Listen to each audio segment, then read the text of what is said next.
Welcome to Military Illumination. I'm your host, Gary.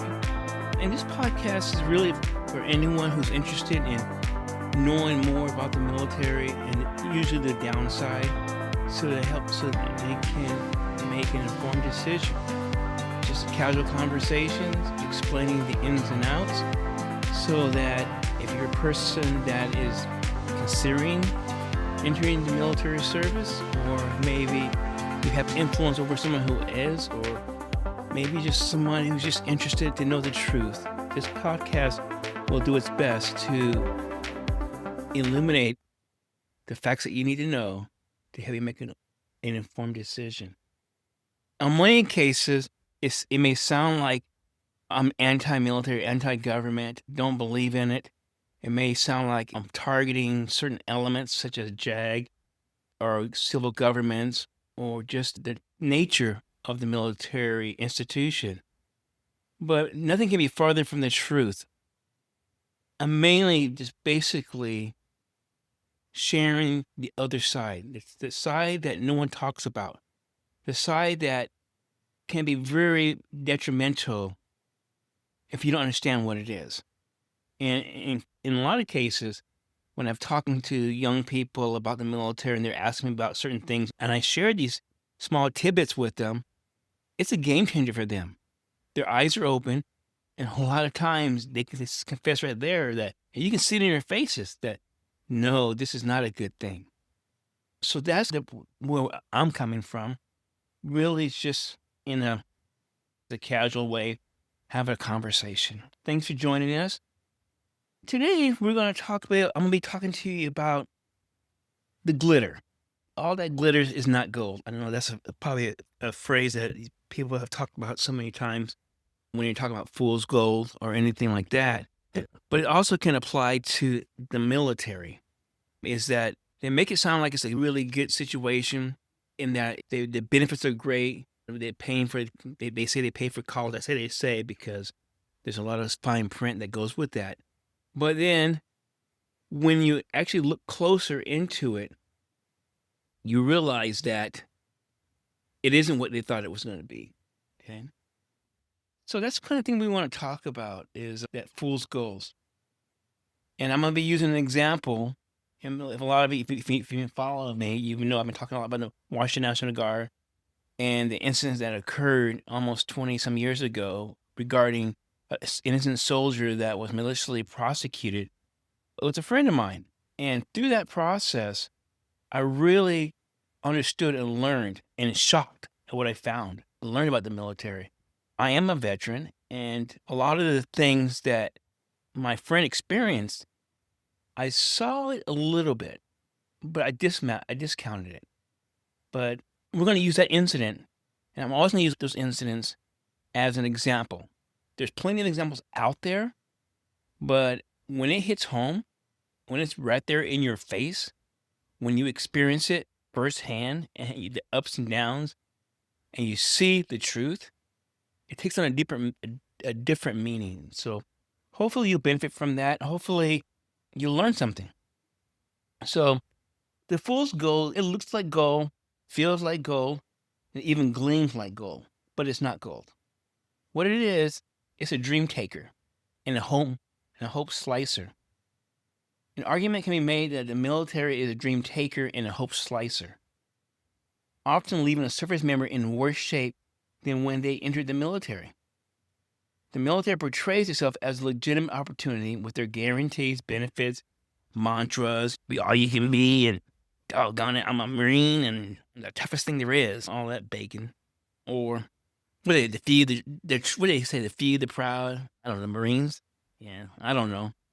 Anyways, those type of things. Eventually, the true nature of the military is revealed.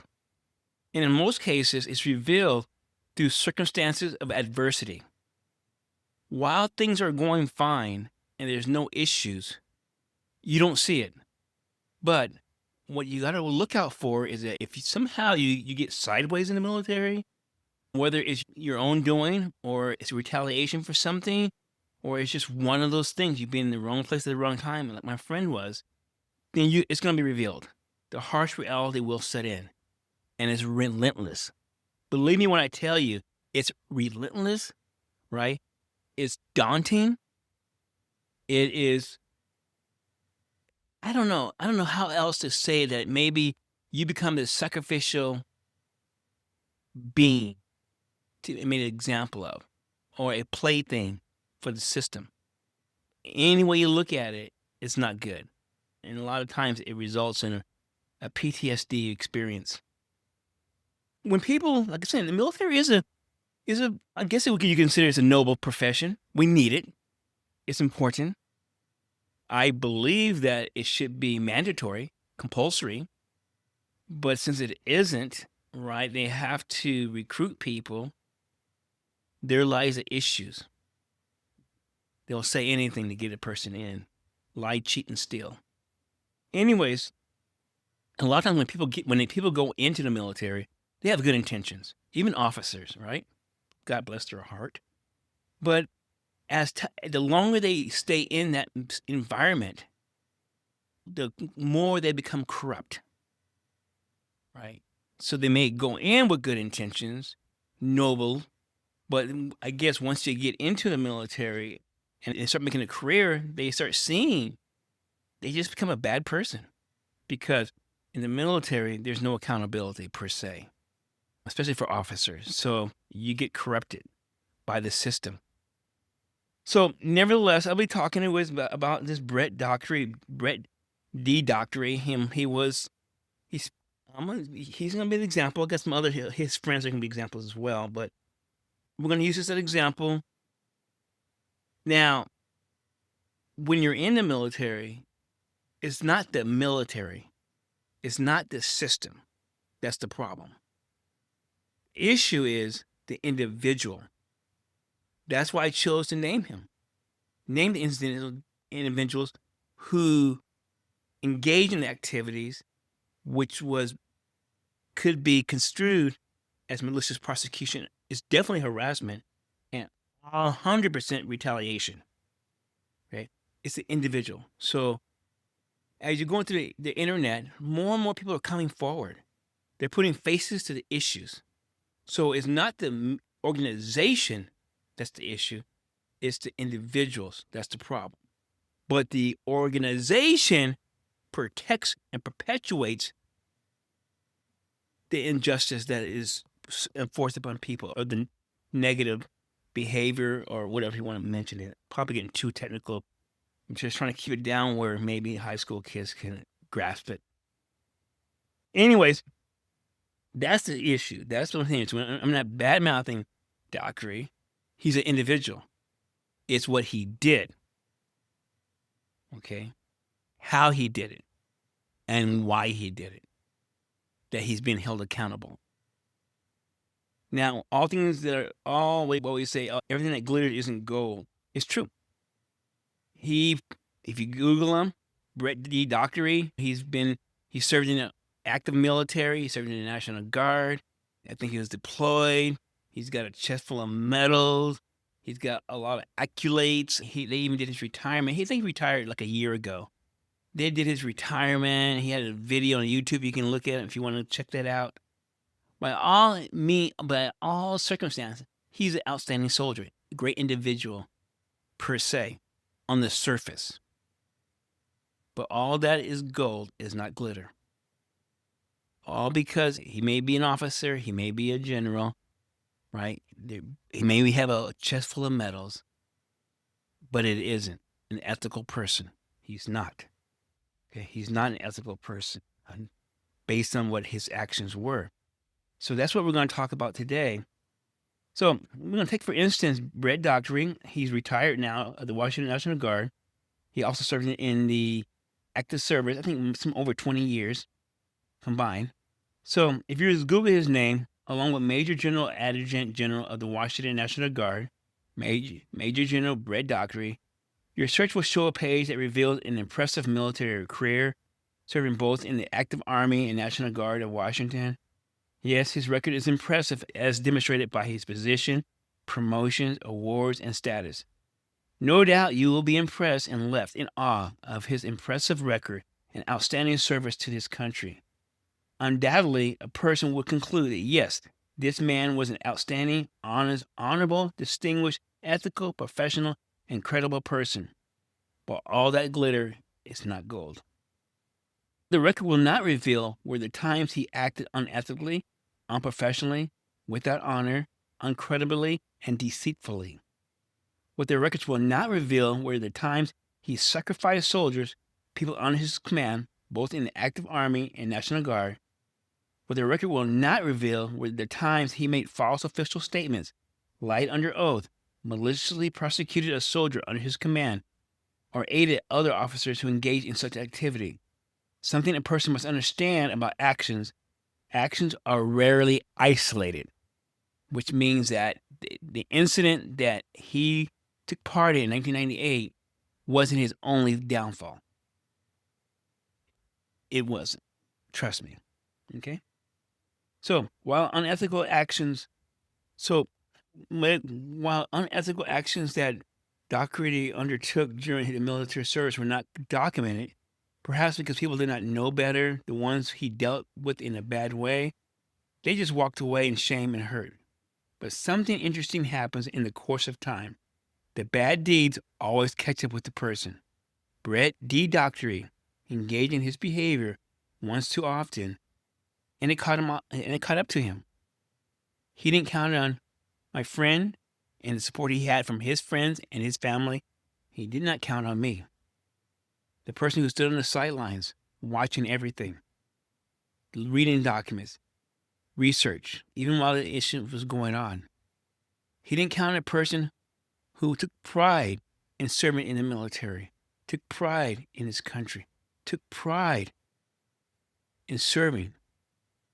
And I guess what hurt me the most was to see the dishonesty, see how my friend was treated, right? And then I cross-checked it with my career, and I saw that it wasn't an isolated incident, that it was part of the system. But I'm getting off track now, and forgive me. But I think that hurt the most, was to see everything that I believed in was shredded. And like a better term, was pissed on by this man and about 10 other officers. So the time was January 28, 1998. Yes, I'm reading this because I wrote it out. And that's just me. Just read it, because if you go into my webpage, militaryillumination.com, you will see more information connected with Daugherty and learn more about me and what I'm working on. So let's back to the story. The time was January 28, 1998, the day that the downfall of a credible soldier started.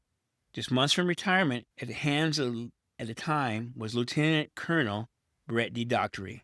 He was the commander of the 1st and 168th Aviation Brigade in Fort Lewis, Washington. So as the commanding officer, he made false official statements, causing the malicious prosecution of an innocent soldier. With the help of his executive officer, Major William Palmer Shaw, executive officer, members of the Camp Murray Judge Advocate General, Major Robin Davis, and a host of other officers of the Washington National Guard. By now, most of these guys are retired, right? But their dirt lives on. So what he did will be the focus of this blog that I do, and also this podcast, and also my website. So at this time, it's only necessary to assure that based on the soldier's unwillingness to lie during an investigation. Now, this is very important. This is retaliation based on this soldier who held a key position, and their testimony or statement of fact would have caused the conviction, or it would, of another innocent soldier. Soldiers that was being investigated by Daugherty and by Shaw. Okay. So based on the soldier's position, the soldier's testimony, like I said before, would have made for the charging documents was critical to legitimizing the investigation and supporting Daugherty's punitive action that he wanted to take. The action sought by Davis and Daugherty was to remove the soldier from the National Guard because they were full-time AGR people, reduce their rank, and deny any retirement benefits. When the soldier refused to make false official statements, Lieutenant Colonel at the time, Brett D. Daugherty, and Major William Palmer Shaw used an innocent incident as the instrument of retaliation. Once again, like I said before, when you're put in play, you don't always, a person doesn't always have to do anything wrong. The military would take the minute incident or issue or whatever it is, and twist it or magnify it. In this case, Daugherty disregarded the Article 31 rights that he should have been reading to the soldiers, entrapped him, and the rest is history. And this goes to show you that if you go in the military, you don't always have to be doing anything wrong for you to be put into legal play or be set up for retaliation. That's what makes the system so bad. And yes, it happens in civilian life too. You work corporate America in jobs, people are railroaded. You have bosses that are mean and bad. But the difference is that in the military, you have no recourse. You're cut off from your support. You have no help. You're on your own. You have no legal standing. You're done. While as in the civilian sector, you have standing. You can sue your boss. You can bring legal action. You can sue. You have the rights. You have the services of unions. Okay? You have all of that. Right? Being able to fight back is important just to your dignity. The military, they take that away from you. Okay? And they disregard the rules. They disregard the laws. That's what happened in this case with this soldier. So anyways, made false official statements. He did a lot more other things that I will talk about as needed, right? Goes to show you that the goal is that when you talk about the military and you go in, it's saying, yes, we have our own laws. That they want to put people at ease and know that they've got protection, legal protection. We have our own rules, right? We have our own judicial system. So a person is thinking about the judicial system, laws, as from the sector of the civilian life, which pretty much is not perfect, right? But it pretty much protects you. Not the same in the military. So just realize it's not the same. It's not. You're on your own. So when we speak about the National Guard, it's important to understand that there are two sides. Now we got to talk about it. People could just blow off the National Guard. Okay, this is just weekend warriors but there is a distinction. Okay, and the distinction it makes it so critical is this. It's important to understand that there are two types of positions in the National Guard. The part-time member and the full-time member, also known as Active Guard Reserve, or AGR.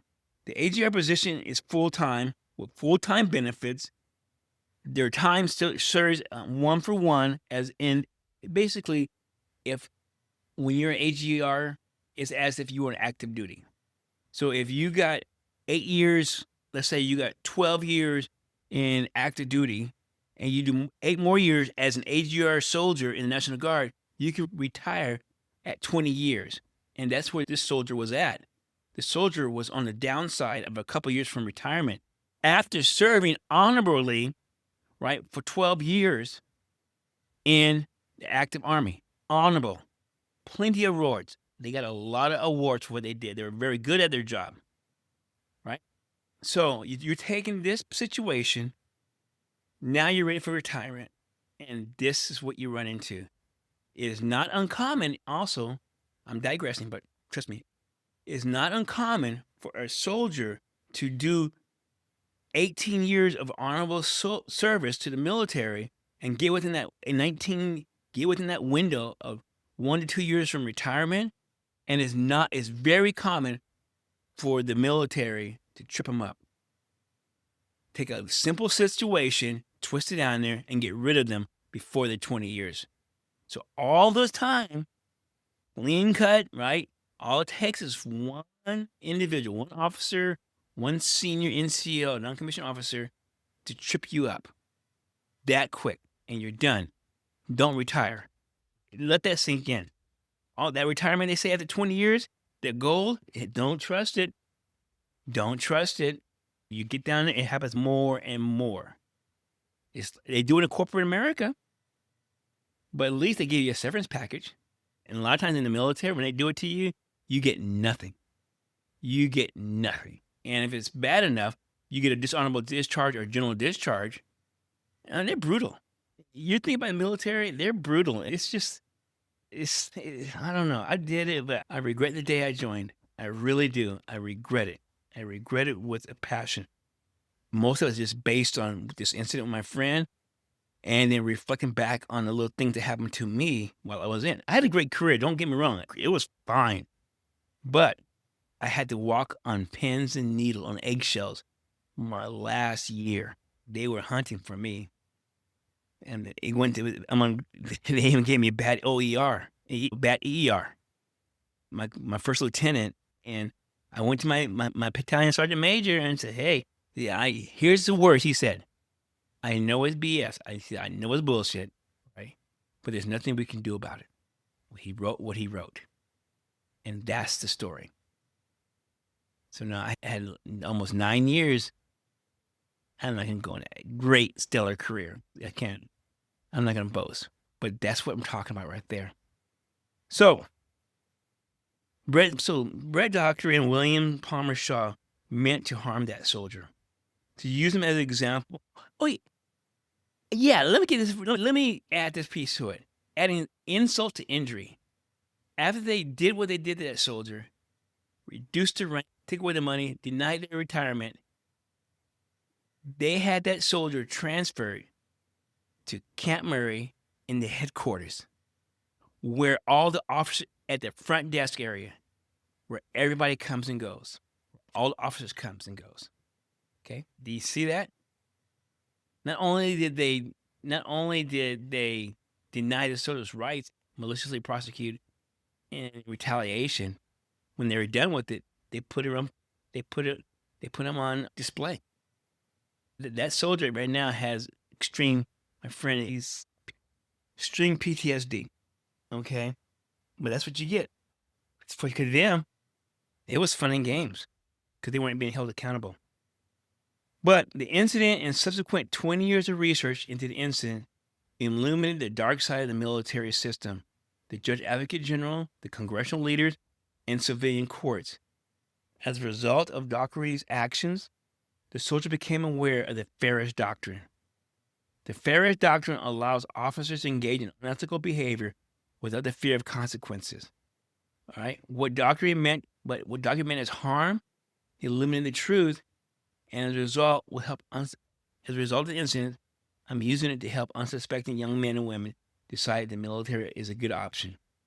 Also, if you're in, this might be some good information for you.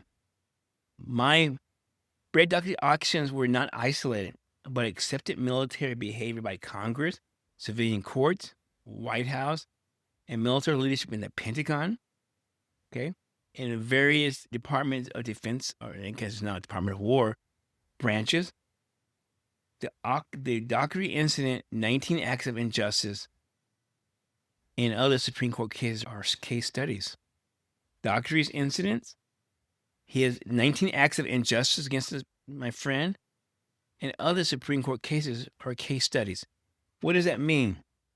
That means that as you're talking about certain things, it's an example. Of what is happening. On case studies, you go to courts in the Supreme Court. You can look up cases. That's showing you what's happened. It's a study. So the incident with Daugherty and Washington National Guard is used to illuminate the truth, to show as an example. For the most part, you got to decide whether or not the military is good for you. And I harp a lot on JAG because that's the central point. That's the disciplining arm of the military for commanders. That's how they keep people line. That's how they do it. So when you're thinking about the military, you have to understand the JAG system and how they work and what do they do to the soldiers and airmen and sailors and Marines and Coast Guards, okay, personnel. You have to do your research. Don't take the word, first of all, don't take a word of the recruiters. Oh, please don't. Or even officers. Take it. You can't rely on these sources. You can't rely on them, right? Anything you Google is going to be positive in favor if you notice it. And nothing ever talks about the other side. Nothing ever talks about the other side. You have to do some digging to find the other side. And in most cases, it's just through asking questions. There's plenty of resources out there like what I do, but you got to dig for it, right? But hopefully you listened, right? And you understand my position in relationship to what to expect. I simply take what they're being told, do the research, apply it with what I've experienced.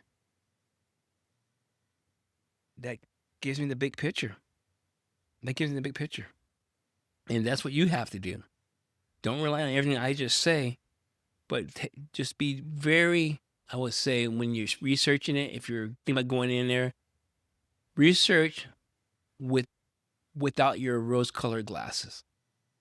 Have a list of your priorities, what you want to do before you start, and then do a T-chart. And if you can't check off that box, don't do it, right? Don't do it. Don't make decisions based on what the recruiter tells you on advertisements. Real simple is, if you're a high school student and you're thinking about it, wait a year, wait 6 months, get to the summer free. You don't have to rush into anything, right? And then you ask yourself, is this, am I willing to give up my freedom for 8 years? Am I willing to give up who I am for 8 years? Am I willing to be without legal representation? Am I willing to be in an environment that I have no control and no one can help me? If you answer yes to anyone, if you answer no to any one of those, then maybe the military isn't good for you, isn't right for you. I'm going to leave you with this last story. We had to get James Byron Holcomb was attorney that my friend had to use because the National Guard didn't give them an attorney. Yeah, they didn't give him an attorney. So there goes that, where you're supposed to get someone. They didn't give him. And I'm going to go back into that story. And they had an attorney at one time. My friend had an attorney, but it was evident that he was not doing anything for them, that he was just the attorney, which was Gregory Goodell, who was a captain at the time. He was playing into the hands of the prosecutor. And that's something that I talked to you about before, is that they're all in bed together. So the friend asked for a new attorney, and the response of Lieutenant Colonel DeWitt Williams, which was the military judge, was that you get no attorney now. So anyways, this attorney that the friend got was just as bad, because guess what? He is an ex-JAG officer. And throughout the whole process, my friend used to tell him that he's going to try to sue this attorney. He's going to try to sue the National Guard, right? He told that numerous times to James Byron Holcomb. He's passed away now, thank goodness. I shouldn't talk bad about the dead, but he's gone. Anyways, but I did find out he would do some pretty dirty things right up to the day he died. Anyways, all this time, remember how I told you about the fact that you don't hear about it until you're in a bad situation? My friend told him, he called me up, and after the proceedings were over and he pled guilty in the plea deal, my friend said Holcomb told him that now this is after several months, right? He said you probably won't be able to sue because Here it comes. Guess what? Because of the Ferris doctrine. That was the first time my friend heard about that. The first time. I never heard it when I was in the military. I never heard it. The words, the Ferris doctrine. But that was the first time that my friend found out about it. And he was correct. Knowing all, that's the game. It's not an isolated incident. But I want to just thank you. Thank you for listening. My next podcast is going to be on can you rely on the support from your congressional leadership? That's the question. Can you rely on the support from your congressional leadership? We're going to talk about the urban myths about you going to your congressman for help and when you have problems in the military and why it's not a good idea. There's 4 pillars. There's 4 pillars that you have to understand and to know. Once you know these 4 pillars, right, then make a decision. But know that you were warned. I would say pillar number 1 would be the Ferris doctrine. That's the big one. Pillar number 2 would be your congressional leadership and how you cannot rely on them. Pillar number 3 is the civilian courts, how they'll take your money and you end up in the same results as you end up in the same results. Nothing. And finally, JAG, Judge Advocate General. These are 4 things that you have to know about before enlisting in the military.